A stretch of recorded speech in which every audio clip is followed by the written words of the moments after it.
alhamdulilah rabbil alamin sant yàlla junni ci Yonent bi sallallahu alayhi wa sallam di nuyu Sénégal yëpp mais di nuyu surtout la mairie de Diama kontaan ci ñi nga xam ne wuy si nañ fi tey pour ñu toog ñu liggéey bi nga xam ñoo ko bokkoon am luñ ci am joxe ci ay leeral mooy bilan mairie bu Diama ci at yu mujj at yu passé nii comme mandat bi jeex na war na am lu ñu mën a wax population bi nga xam ne ñoom ñoo ñu joxe woon ñu gérer seen i budget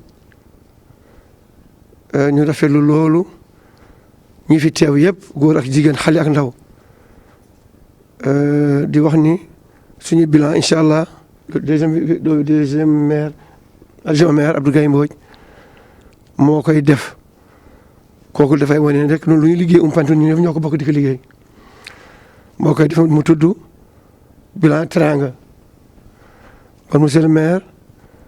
li nga xam ne liggéey nañu ko ñun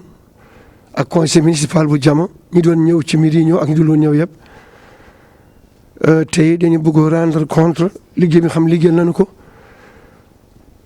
mu gën leer ci bopp nit ñi di la jox ndigal en tant que sa mag mais en tant que sa maire te nga sis ci man jàpp nga nekk nit xale bu yaru xale bu xam foo jëm moo tax fa ma toog rek toolal sama wet ndax kooku wettal bu baax la wettal si diggante ñu ñaar mais suñ wettal si diggante ak population bi ndax ay nit bu ñu bokkee liggéey war nañ leen ci suñuy ànd bu ñuy liggéey ñu seddoo li ñuy liggéey ku nekk jël ci cër maa ngi gërëm ñëpp di sant ñëpp maa ngi lay wax ni bisimilah rahmaani rahiim. maaleykum mbokki commune de Diama mbokki département Dagana mbokki région de Saint-Louis mbokki Sénégal yëpp ak diaspora bi ñu ngi ñëw si turu suñu maire El Hadji Omar Sow fas yéene waxtaane si ay réalisation yi nga xam ne def na ko moom ak ay partenaire am lu commencé 2014 ba 2021 ndax nit bu liggéeyee dafay ñëw mu wane ko kon loolu la ñuy jublu rek suñu paree si loolu tamit daañu présenter programme bi nga xam ni moom la indil askan bi pour fas yéene si liggéey si juróomi at yi ak at yi si topp muy programme Teranga kon premier point bi mooy ñu waxtaan si réalisation yi si wàllu urbanisme ak habitat la ñuy njëkkee gis nañ ni régulariser na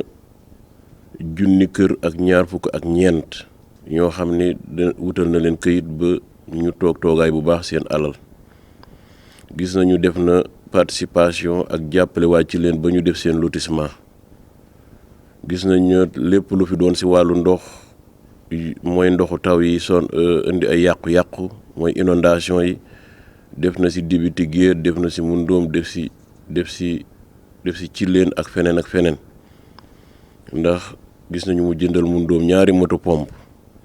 te année bu ne mi ngi joxe carburant loolu nekk na 2,5 millions francs si wàllu foncier bi ak mbay mi gis nañ ni am na bureau foncier boo xam ni PDIDAS defaral na ko muy valeur 56 millions foofu tamit régularisé na fi 2034 parcelles ni mu taxawalee tamit wàllu projet ndax projet buñ ko mos si indil dana xool fa mu gën a jekkee waaye dañu gis ni mu ko tegle ko ba commune bi daj fexe na ba commune bi nekk commune boo xam tey ñëpp fonk nañ ko ñëpp bëgg nañ ko ndax mënoo daw 3 kilomètres te jotoo ndox te loolu grâce à monsieur le maire. beneen biir gis nañ ni jël na Diama wane ko àdduna xam ko ba tax ku ne bëgg fi ñëw liggéey looloo waral ñu am ay sociétés yu mag yu ne ci biir commune bi ku mel ne que SL ku mel ne que KSL ku mel ne que SIRIC ku mel ne que AIS et cetera gis nañ ñeet ni PDIDAS bi biñ ko indee daf ko yóbbu ci zone Thiagnal de parce que mooy zone bi nga xam ne tey moom moo gën a ñàkk dox ci wàllu mbayum irrigation foofu gis nañ ni waa Thiagnal de yi fa dëkk seen union GIE bi jotagum nañu am juróom-ñaar téeméeri hectare ak juróom fukk ak juróom-ñaar yoo xam ni ñoom ñoo si fas yéene liggéey. si wàllu suuf seet gis nañ ni dëkk bu nekk dëkk beeg li ko wër maire doole na leen si moomal na leen ko su leen neexee dëkk su leen neexee bay loolu nag nañu xam ni ay milliers d'hectares la yoo xam ni résidents yi ñoo ko moom am si sañ-sañ ak doxalin. si wàllu élevage réunion boo xam ni éleveurs yi def nañ ko ak paysans yi pour jàmmoo liggéey def na si wàllam. journée élevage suñu éleveurs di faral di dem da si def participation yëkkati na 3 hectares si zone Thiagnal de defal ko këyit ak 200 hectares si zone Yàllaar mu jox ko sàmmkatu commune de Diama. tabax na ay parc de vaccination yu bëri Umar Naabe Ngent am na Begaay am na Mbanda am na Odaabe Nawaar Kër Assane Moodi Ganjaay Pël. aussi lépp lu nga xam ni dafa nekk ci wàllu meew di doxal mooy unité laitière yi jàppale leen ba ñu installé ci lu mat ñaar ci commune bi loolu mi ngi nekk valeur u 30 lépp ci élevage bi def na ci 35,2 millions. ci wàllu santé de 2014 à 2019 dotation médicament bi mi ngi doon dem ni mu war a demee bi feebar bi ñëwee ñu koy Covid-19 def na 10,2 millions ci la ñu jëndee woon ceeb bi ñu doon jox ñi gën a ndóol ndax boobu nit ñi sonn nañu waaye def na 5,6 millions yoo xam moo ko làmba ci poosam def ko. ci budget bi passé ñu ngi ko voté en décembre 2021 ci la defal Débiti Géet poste de santé Njuuj poste de santé loolu nekk 40 millions. construction infirmerie de Diama médecin du fleuve ñoo ko def valeur u 40 millions la moom tamit. logement sage-femme ICP de Diama 7 millions ndax moom mooy dernière tranche bi egsi pour eggale Diama boobu MCA moo ko def. logement sage de femme de Mundoom 6 millions la. paiement docteur Niassène am na docteur boo xam ni keroog Malick Fall daf ko wax nekk na fa ay at la ko maire fay nekk na valeur u 9 millions. logement sage-femme Niassène construction case de santé Begaay réfection case de santé Njungu et Mbodiène loolu lépp ci wàllu santé nekk na 156,920,000 ci at yi ñu génn. ci wàllu éducation fourniture scolaire ak matériaux informatiques yi dem ci enseignants yi réparation yi def ci wàllu clôture yi ci wàllu porte yi ci yenn écoles yi subvention des étudiants journée de l'éducation ak recherche de logement pour les étudiants ak seeni caravane seen journée d'intégration seen journée d'excellence yooyu yëpp def na ci loxoom. gouvernement scolaire def na ci loxoom. centre machinisme agricole des élèves def na ci loxoom. inauguration centre machinisme bi def na ci loxoom. électrification du lycée de Maka Diama def na ci loxoom. appui transport Covid-19 bi mu ñëwee def na ci loxoom. centre d'examen yi bac def na ci loxoom. cadre de tout petit Amoura def na ci loxoom. transport zone Tàggañ bac def na ci loxoom. BFM def na ci loxoom. loolu nekk 65,954,000 francs. mu ñëwaat tabax ay salle de classe wala mu ànd ak état bi.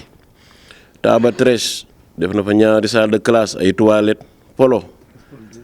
am Taaba Trèche 2 laa wax salle de classe ak toilette polo salle de classe clôture école. Njool Pël 2 salles de classe partenaire am Birane Boy. Tamaax 2 salles de classe partenaire am Birane Boy. réfection école Pël Dios réfection école Débiti Géet salle de classe Alwàccam participation à l'école de Ndiol ci travaux yi, participation travaux de réfection école de Ndiol, construction salle de classe Gandiaye, bureau directeur Gandiaye, salle de classe Peul Dios, clôture et école Peul Dios ak bureau, participation ci daara yi, fayal ay sëriñ yi jàngale alxuraan juróomi sëriñ, salle informatique bu mag mu tabax ka ci jama moo ne ci gannaaw commune bi, ñu defaraat école Demizine El Ngourane, journée intégration alwàccam bi, 2 classes préscolaires Bari et El Ngourane, matériel def nañ fa matériel et abri pour alphabétisation bi, loolu lépp nekk 198 245 000. Sport et jeunesse def na chaque année subvention ASC yi ak parrainer nawetaan yi, waaye tamit mu delluwaat ci biir dëkk yi di parrainer tournoi yi nga xam ni xale yi ci biir dëkk yi ñoo koy jëfandikoo. mu jënd tamit ay baar mooy équipé aire de jeu yi terrain yi pour xale yi man ci fo fu mel naka Jagambal, fu mel naka Pont Gendarme, fu mel naka Mbodiène, fu mel naka Niassène ak yeneen ak yeneen. journée jeunesse yi ñu koy woo yëpp def na ci loxoom, alwàccam def na ci loxoom, mu tabaxal Njaay stade Oumar Gueye ak Jama, stade du Niassène ak Mundoom ñu ngi en cours, loolu nekk 150 250 000 francs. ci wàllu ndox polo 1 polo 2 Masar Gaabu, projet Aïcha ak maire ak KCL, Bisset 1 Kër Njuleel, Medina l'Islam, Kër Abdou Salif, Bolo Mbël ak li ko wër, Sawañ Pël, Umar Naabe Ngent, Pël Joos Njuget, Pël Joos Kër Paate, Bisset 1 Tres Pël, Ural ba Bisset, Suma Naabe, Mbodiène, Jagambal, Ndelle, Sutu Fulbe, Furaaraat, Masar Gaabu, Asitoy, Mboltoñ, Asitoy Kër Arona, loolu nekk na 298 750 000 francs. ci jigéen ñi maire njëkk na indi crédit solidaire def 1 million, defal leen apport 1 million, ñu financé leen 7 millions, defalaat na leen beneen financement 3 millions. mu def 2 journées de la femme ci mois de mars bi, benn bi Pont Gendarme, benn bi Mbodiène. bis boobu bu mujj bi tax na ñi mu leen booleel li dugg ci commune bi ci financement ci groupement yi mat na 200 millions. indi na fi 3 décortiqueuses état bi jox ko mu jox ko ci leen Njool ak Pël Joos. indi na fi juróom-ñaari moulin à 1000 Sawañ, Bari, Njung, Bisset 2 Polo, alwàccam, Pël Joos, loolu nekk 224 300 000 francs. ci wàllu tabaxum marché def na marché de Sawañ valeur 8 millions, marché de Niassène, marché de Polo, marché de Ndelle, marché Jagambal, marché Njaay mi ngi ñuy tabax, marché Pël Joos mi ngi en cours moom tam, marché Mundoom dañ ko war a yeggale lépp génn na, ak foire internationale bi nga xam ne amoon na fii ci Jama, lépp nekk 64 900 000 francs. ci tannerie yi nga xam ni bi mu waxanteeg MCA mu leen di jox ban ñu koy laaj lan nga soxla, mu dofoon ndox ak tannerie am na bu Amoura ak bu Mbuubeen Pël, Mbuuboon Meur, muy 14 450 000 francs. électrification même si wàllu courant daf sa def loxoom, Karamatu Basirou Fall jàppale ko ci, defoon na extension ci dëkk bu ñuy wax Mundoom, Màkka Jama, Medina Màkka, waaye tamit ak Pël Joos, waaye tamit ci wàllu taal lampa yi am na lu mu ci def, loolu yëpp buñ ko boole muy 36 millions. ci wàllu social bi lu mel naka jumaa yi ak jàkk yi ak armel yi am na lu mu ci def, feetu diine yi am na lu mu ci def, li nga xam ni prise en charge la comme nit bu feebar ba toll ci prise en charge wala jënd ordonnance am na lu mu ci def néew ji doole yi ñi koy solliciter am na lu mu ci def ba ci mag ñi nga xam ne ñooy 3e âge am na lu mu ci def loolu mi ngi nekk total bi 229 millions de francs CFA bi ñu defee cumul bi yëpp gis nañ ni def na 1,466,765,000 francs CFA bu weesoo tamit loolu mooy li nga xam ni dañu ko jël talal ka daañu yokk tamit ni agro business bi tey nekk ci Jama bu ñu defee chaque jour cumulu salaire yi ak transport bi 4 millions mooy dellu ci par jour ci commune bi ndax dañ ko def muy calcul mënoon nañ ko sax dugal ci bilan bi boobaa milliards yu bari ngay dégg mais dañ ko leeral rek ñëpp xam ni njariñ boobu ñu ngi ciy sant di ci gërëm ñuy profiter ci occasion bi di féliciter monsieur le maire ak son équipe yaakaar naa mën ngeen leen tàccu.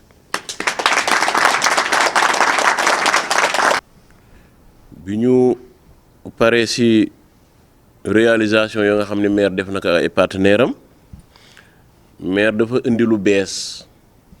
muy programme boo xam da ko tudd teraanga te ñëpp a xam ni monsieur le maire bu tuddee programme am teraanga ñëpp daañ ko nangul ndax moom ci teraanga rek lay dox mooy lu baax programme bi nag dafa ñëw ci heure am ndax programme la boo xam ne tey dafa war a ñëw yokk développement socio-économique bu Jama lu tax nag ñuy wax yokk parce que lu ñuy yokk parce que dafa am lu fa ne bokkul ak ñuy ñëw mel na ku toj tabaxaat Jama li fi baax bare na programme la bu ambitieux am ñaari objectif benn bi mooy li nga xam ne daf fi nekk te baax ñu dëgëral ko continuer ko waaye tamit yu baax yooyu benn bu si ne ñu yokk ko ba mu egg ci performance ndax Jama performance lay wut waaye wutul développement yooyu mi ngi ko teg nag fu wóor pour man ko def fonds yi état di dugal budget bi mu yaakaar ak ay partenaire am ba lebi sax def ci programme boobu monsieur le maire da ko intitulé de A à Z maanaam dafa nekk ñaar fukki poñ ak juróom benn A à Z mu ni A dafay def ci zone bu nekk benn cadre boo xam ni waa zone ba ñooy daje di waxtaan suñu waxtaanee di yónni seen conseiller di leen suivre di leen évaluer pour xam nan la ñuy taxawee commune bi kon zone bu nekk presque dafay mel na am na mairie boppam mu jël commune bi defi plan ci B bi mooy habitat et cadre de vie mu jël plan de lotissement boo xam ni da koy commencer nag ci ay dëkk di ko def par étape actualiser PAS bi waaye tamit mu créer ay espace vert surtout am na bu ñuy wax monument ASC ñu fexe ba ASC bu ne fa nga dëkk nga am place boo xam ne yaa ko moom waaye dañuy bëgg nga def fa sa monument def fa sa turu ASC defar ko ba mu rafet ku ñëw xam ni fii mooy sa terroir ci wàllu dëkkawaay ci wàllu foncier programme bi dafa fas yéene ci at yi di ñëw suuf bi Jama am mu dooleel ci jigéen ñi ak xale yi suuf bi Jama am tamit mu fexe ba lépp ñu def ko ay projet communautaire pour man bos sa développement bi ci wàllu mbay mooy dee dañuy fexe ba suñu baykat yi ñu diversifier culture yi commune bi taxaw organiser jàppale superviser filières yi nga xam ne ñoo fi nekk organiser ay formation de transformation de produits agricoles pour que bu ñu bayatee mën ko jenc lu yàgg defar ay magasin de stockage waaye tamit xeex ak yàqu-yàqu yi dal ci mbay mi parce que at yi gis nañu yàqu-yàqu yi bare na waaye tamit maire fas yéene na ak équipe am bu ñu leen joxe commune bi ñu dem ci état bi xamal ka ni drainage yi ci biir commune bi yëpp dañ ko war raccorder ci Krankaay bi dañ ko war raccorder ci drainage bu mag bi ndax loolooy tax suuf si xorom si dellu ginnaaw ba ñu sax récupérer waat ay hectares yoo xam ne xorom lekkoon na ko mu préparer nag ay projets yu mag yoo xam ni si suuf bi fi des la fi ne waaye da koy def ay projet communautaire nga xam bu ñëwee daañu wax conditions yi mu jiital si xale yi ak jigéen ñi si wàllu élevage mooy daañu organiser ndax loolu amagul woon organisation boo xam ne sàmmkat ak baykat ñoo koy bokk nga xam ni fa la ñuy waxtaanee organiser ba kenn du tooñ moroomam dana continuer di tabax parc vaccination bi ba fépp am dana jàpp si aliment de bétail bi dana jàpp tamit si bépp place bu ñu war a def fu ñuy defaree meew mi dana waaye tamit dana ko def comme na ma defee sa mbay ma ñaan ko président mooy ñu fexe aménager 3000 hectares yi nga xam ne éleveurs yi déjà ñoo ko moom daañu xoolit place yu mu baax ñu def fa ay luuma ci biir commune bi ci wàllu napp mooy secteur la boo xam ni programme Teranga da ko bëgg organiser waat waaye xëcc service de surveillance yi pour yàq bi ñuy génnee jën yu ndaw yi ñu bàyyi ko waaye maire fas yéene na jàppale nappkat yi ci wàllu caax ci wàllu gaal ak ay frigo waaye nag maire fas yéene na jaay ñaari produit yoo xam ne jama ñoo ko moom wala kenn ëppale wu leen ci muy waas ñu wan ko àdduna yëpp valeur am yokk waaye géej yu yasit ñëpp ko bëgg ñu xam ne jama kenn ëppale ko ci maire dana ko yóbbu niveau boo xam ne macha allah ñëpp daañu kontaan. G mooy artisanat suñu artisan yi commencé nañu organiser am na organisation yi tax présenté maire dafa fas yéene opportunité yi nga xam ne ñoo nekk ci commune bi yëpp mu koy jox artisan yi ñuy gagné seeni marché fas yéeneen sax defar benn village artisanal ci biir commune de Diama ci biir at yi di ñëw. H mooy santé li ñu njëkk a def mooy daañu réfectionner case de santé yi nga xam ne dañu dellu ginnaaw bëgg nañu tamit def ci commune bi benn centre de santé bu mag te boobu signé nañ ko ak benn partenaire mais dana dolli dotation médicament dana fexe ba zone yëpp am ambulance mu subventionné ASC relais yi waaye tamit continuer di ñaax ak di jàppale pour ñu xeex feebar bi nga xam ni mbas mi jógeegu fi mooy Covid 19. si I mooy éducation commune bi dana fas yéene dend ak état ñu fexe ba commune bi mbaar dootu fi am ñëpp am salle de classe mooy abri provisoire 0 dana jàppale préscolaire bi ak daara yi dana jàppale étudiants yi dana jàpp ci fourniture scolaire bi ak table banc waaye dana jàpp ci suñu làkk yi nga xam ne ñoo ko moom te mu ne ci biir dëkk bi ñu defal ko promotion nit ñi di def alphabétisation def ay journée d'excellence ndax mooy tax xale yi góorgóorlu ndax ku ne day bëgg jël premier dans les différents cycles parce que yéene na defar benn lycée ci Ndiaye convention bu Birane Boy la ko signéel ak ñaari collège benn bi Niassène ak Maraay boobu convention boobu mi ngi ko signé ak Actu Sénégal Issa nee na Maraay commencé na. Sport programme bi dina eggale stade du Moundoom ak Niassène yi nga xam ni ñu ngi seen tabax mi ngi sore waaye aussi dana tabax ci 2023 stade de Dandamayo bu paree dana defar bu Dibiti Géet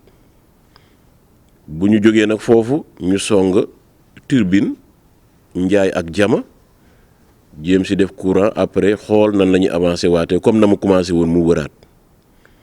subvention yi dem ci ASC yi dana yokku terrain aménagé def bar pour xale yi fu ne ñu mën jongante def seen sport maire dina ci taxaw même terrain yi nga xam ni dafa adapté ci yeneen discipline yu mel ne ay basket handball maire dina ci def ay effort ba zone yi am ko pour ku ne rek sport bi nga xam ne moo ne sa xool nga mën ci jëfandiku ci wàllu culture mooy ka organisation festival yi fi jot a am mais da ci taxaw jàpp ci baax ak journée culturelle yi ndax Jama dafa riche ci culture donc ñu wane ko jàpp ci waaye tamit acteurs yooyu dana leen organiser ba nga xam ni ci lay gën a neex ñu jàppale leen. ci action sociale mooy L dana jàppale laago yi mooy ñi nga xam ni yàlla dafa def ñuy dund ak handicap dana jàppale néew ji doole yi jàppale daara yi jàppale jàkk yi ak église yi et cetera dana jàppale tamit imaam yi ak ku nga xam ne rek kilifa diine nga. ci wàllu assainissement mooy M zone yi nga xam ni dañuy am inondation dana fa yóbbu ay moto pompe mooy première waaye nag après mu yóotu état bi wax ak état bi pour que village yu mel ni Mundoom ñu am assainissement ak débit Tiguène waaye tamit ñu fexe créer benn digue ceinture pour village débit Tiguène ndax ñu éviter ndoxu parc bi di ñëw di dugg ci dëkk bi.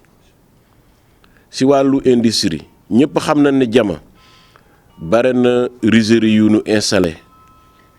muy dëkk bu am industrie surtout ci wàllu rizerie kon nag bu ñu nee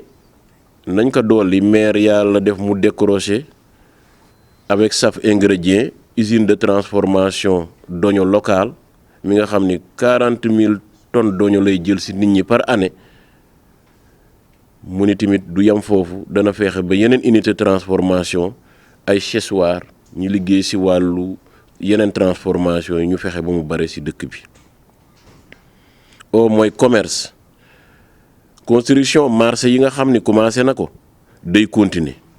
ndax lan la bëgg mooy dafa bëgg dëkk yi nga xam ni ñu ngi ci booru tëli bi mooy RN2 bi walla mbuubeen ba barrage marché yi dend loo fay gis produits locaux yi loo soxla rek fekk jigéen ñaa ngi koy jaay ci kaw tëli bi. kon foire de Jama boobu tamit bokk na ci yoo xam maire dana ko gën a dëgëral gën ko dooleel fexe muy am waaye tamit bëgg na yeneen foire di am yoo xam ni ci wàllu mbay mi la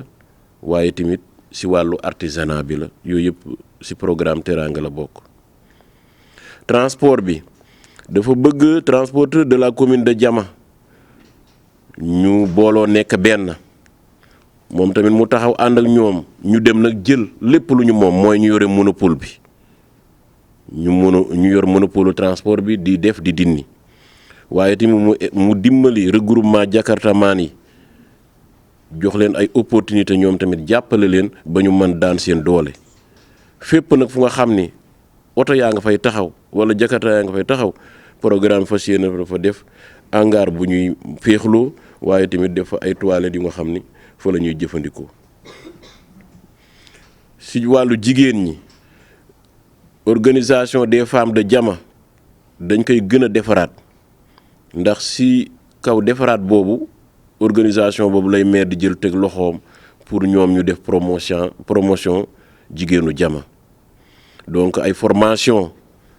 dana jiitu ndax nit da nga koy former soog ko jox financement topp ci daañu jël un fonds de 20 millions déposer ko ci benn banque pour man premier temps ñu am benn fonds de 200 millions pour jigéen ñi mën a liggéey fas yéene na joxe waat 20 moulins à mil ci at yi di ñëw 20 décortiqueuses aussi pour jigéenu Jama. ci wàllu jeunesse bi mooy R li ñuy njëkk a def mooy programme Teranga dina teg benn bureau boo xam ni bureau technique lay doon pour liggéeyu ndaw yi mooy première priorité ay formation toppasi avec suñuy partenaires centre de machinisme agricole bi nga xam dafa nekk Njuwal ak bi ne pont gendarme ñu joxañ ko xale yi xam ni foofu daara la boo xam ni baax na trop ci apprentissage ñoom tamit benn fonds 20 millions daañ ko déposer ci banque bi pour xëcc 200 millions ñoom tamit mu jéem ci am ay financement nga xam daañu def seen ay activités. petite et moyenne entreprise yi daañu leen jàppale ba nga xam ni chaîne de valeur yi ne ci agriculture bi toutes les chaînes de valeur ñu mën ko exploiter pour seen développement. matériel sportif moto Jakarta ay moto pompe matériaux salle de coiffure lu mel na gaal tente bâche chaise matériel de sonorisation seront distribués aux différentes associations de jeunes yi ñoo koy moom. ci wàllu ndox partenaire bi nga xam ni maire indi na ko mu jóge Toulouse war commencer ses travaux en février bii 2022 fas yéene na Jama benn dëkk dootu fi toog te amoon ndoxum naan bu sell. Électrification programme Teranga amee na liste dëkk yi nga xam ni amaguñu courant kon taxaw na pour nu ñu def ba état bi eggale loolu. maire jot na signé 1000 lampadaires solaires yoo xam dana ko dimbali lool ci éclairage public kon xam na ni éclairage public fan yu néew visage am dana changer complètement. village bu mel naka Niassène ak Alwàccam maire dugal na leen ci programme national d'électrification des 3000 villages. ci coopération nationale internationale tourisme et émigration coopération yi nga xam ni yi nga xam ñu ngi mel na Ferté-Massé projet Toulouse bi ma waxoon médecins du fleuve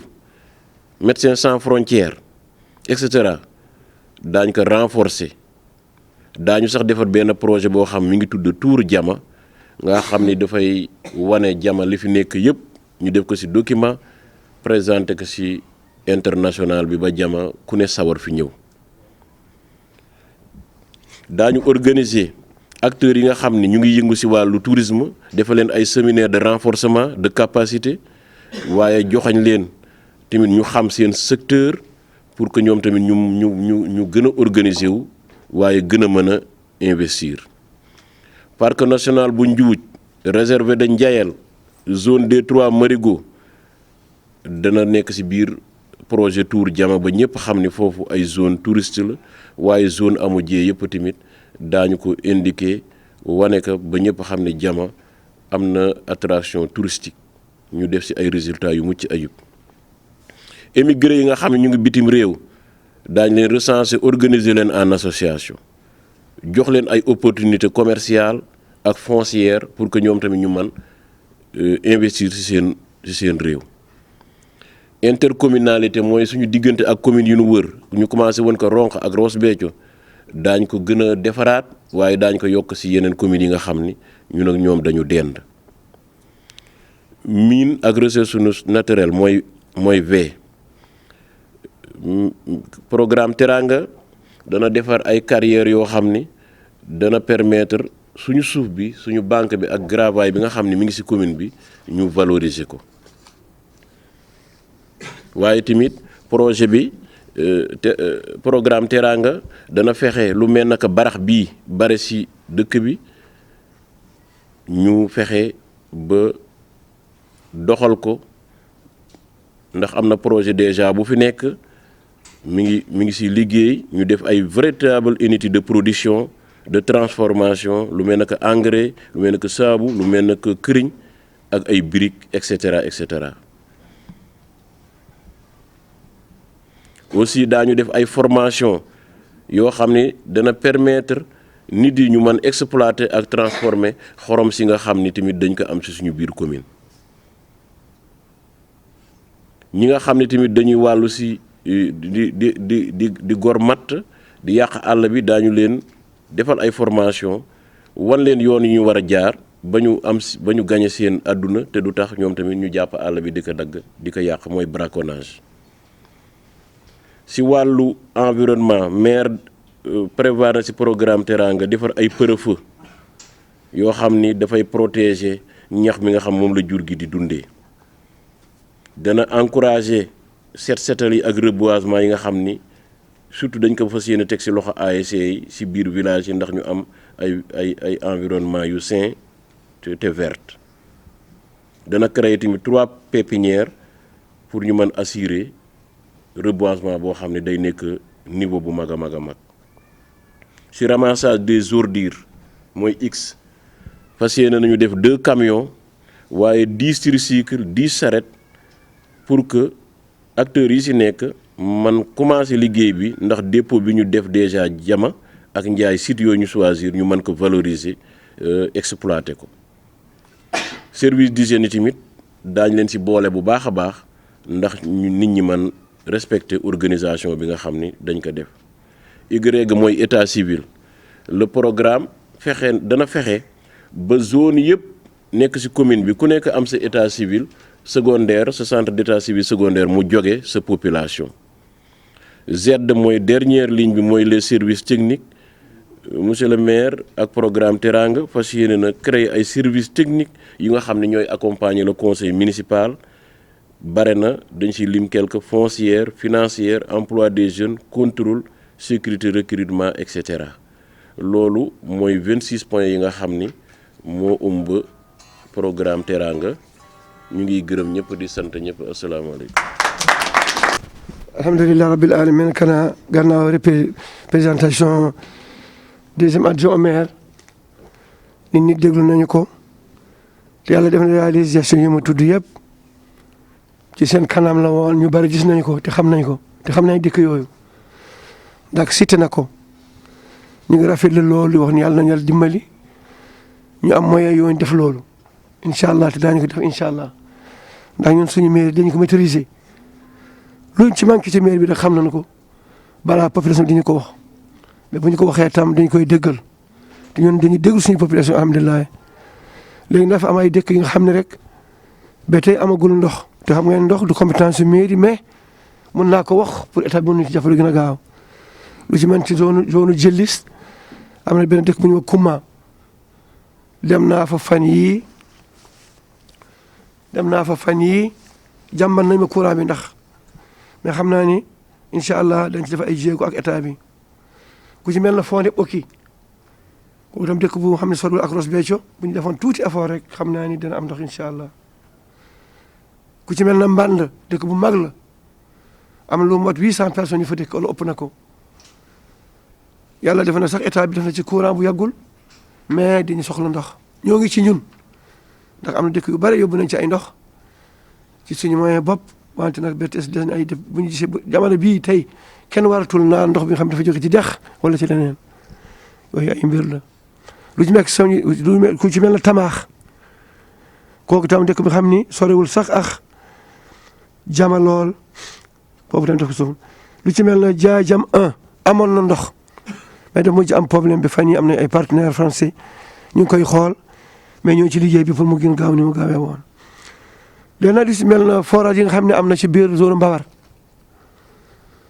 ñu tabax ko ba pare te boobu ba tey mënuñu am ndox mais du woon dara lu dul problème kayit rek bu ko dem rek semaine bi passé comité bi nga xam ne ñoo ko géré war nañu dem rek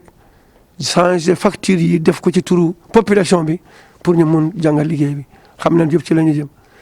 ak yeneen dëkk yi nga xam ne léeg-léeg gis benn dëkk bu sosu noonu pour population bi rek dëkk lu xam lépp lu xam lu bees la incha allah daañu def lu ñu mën incha allah noo ngi gërëm ñëpp ñi nga xam ne toog nañ fi. yooyu rek ñooy villages yi amul ndox ci suñu biir mairie sur 96 villages ak 28 amoo bon nag yooyu lañ doon mottali rek ci ab waxtu mot na sax mais pour préciser nag yooyu village amul ndox pour wan population bi rek fàttewuñu leen ci benn minute mais tax ñu koy tudd pour ñëpp a dégg ak te daañu ci ay def ay affaires yu maax incha allah ñoo ngi gërëm ñëpp ñoo ngi sant ñëpp ñaanal ñëpp jàmm asalaamaaleykum wa rahmatullah